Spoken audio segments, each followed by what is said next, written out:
buat untuk memenuhi tugas mata kuliah Hukum Perlindungan Perempuan dan Anak. Selamat menonton ya. Baik. Bismillahirrahmanirrahim. Assalamualaikum warahmatullahi wabarakatuh.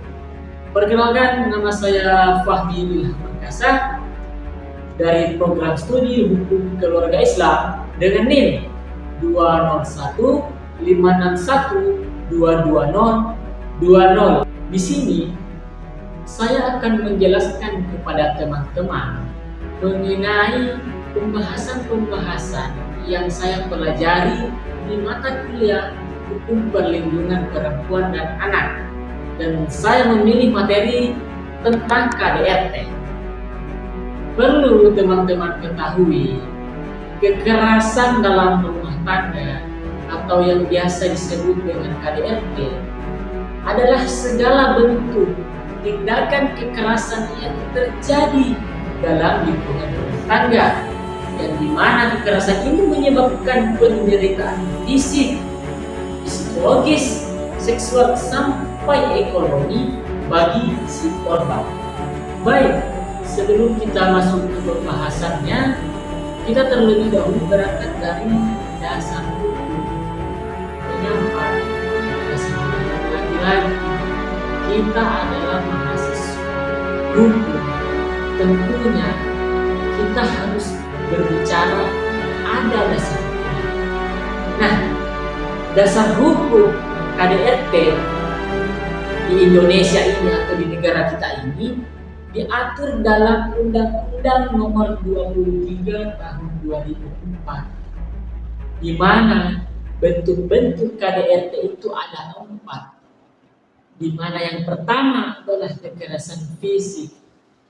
Kekerasan fisik ini mencakup tentang pemukulan, mohon maaf, penamparan, atau bahkan sampai tendangan, atau tindakan-tindakan yang lain yang bisa menyebabkan luka yang membekas atau cedera.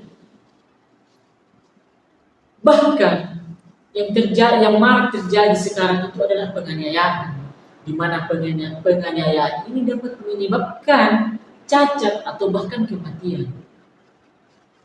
Terus yang kedua adalah kekerasan psikis, di mana kekerasan psikis ini mencakup tentang penghinaan, pengancaman atau bahkan peneroran, di mana perlakuan-perlakuan tersebut dapat menyebabkan penderitaan mental seseorang dan trauma seseorang.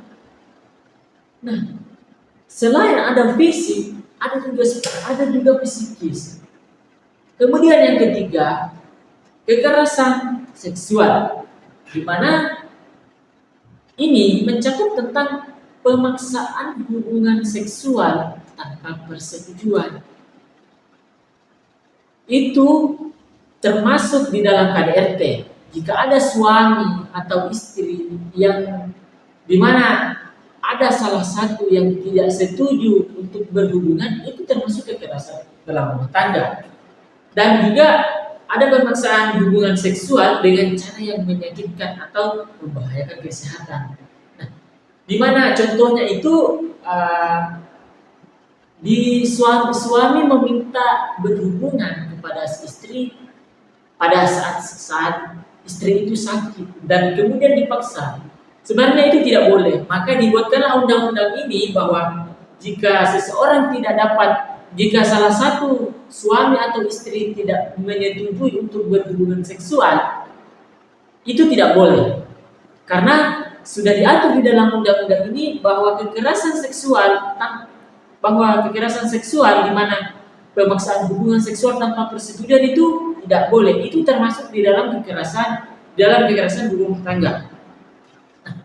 Kemudian yang keempat, ada kekerasan ekonomi, di mana kekerasan ekonomi ini mencakup tentang mengambil, di mana suami atau istri ini mengambil atau mengontrol untuk bekerja atau mengontrol pekerjaan atau pendapatan pekerjaan pasangannya tanpa persetujuan.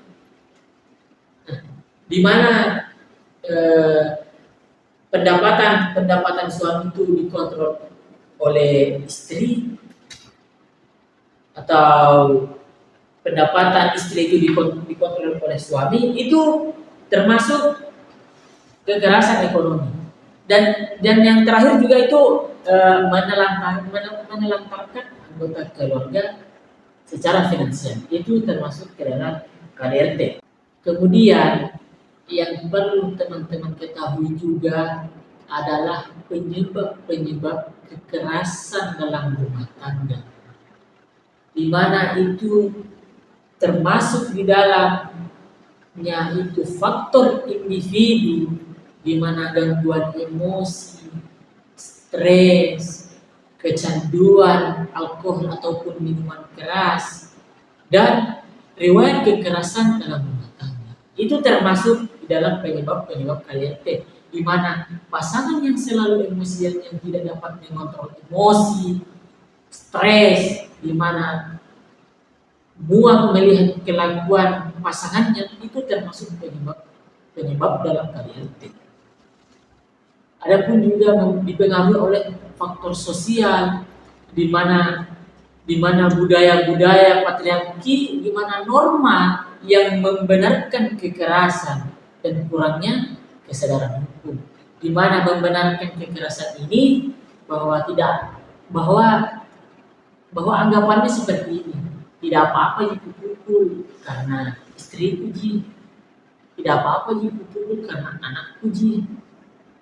Itu tidak boleh, itu budaya patriarki yang dimana itu membenarkan kekerasan di bawah relasi kuasa. Dia yang berkuasa, ada kuasa sehingga bisa melakukan kekerasan, dan juga kurangnya kesadaran hukum. Itu penyebab KDRT. Selain dua faktor tadi, itu ada faktor ekonomi, di mana masalah keuangan, di mana keluarga itu pasti ada namanya permasalahan keuangan, di mana suaminya, mohon maaf, ada pengangguran. Itu merupakan salah satu penyebab sehingga dilakukannya KDRT. Nah, yang terakhir itu ada faktor pendidikan. Di penyebab ini yang terakhir itu ada faktor pendidikan, di mana kurangnya pemahaman tentang hak dan kewajiban di dalam rumah tangga. Itu yang selalu menjadi kontroversi di dalam kehidupan rumah tangga. Tidak adanya kesadaran akan hak dan kewajiban di dalam rumah tangga. Kemudian ada pun dampak kekerasan dalam rumah tangga. Itu tadi ada dampak fisik, di mana menyebabkan luka, cedera, cacat, atau bahkan kematian.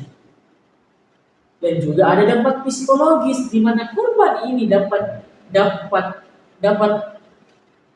menyebabkan depresi, kecemasan, gangguan, bahkan stres, trauma, dan bahkan itu bisa menyebabkan bunuh diri.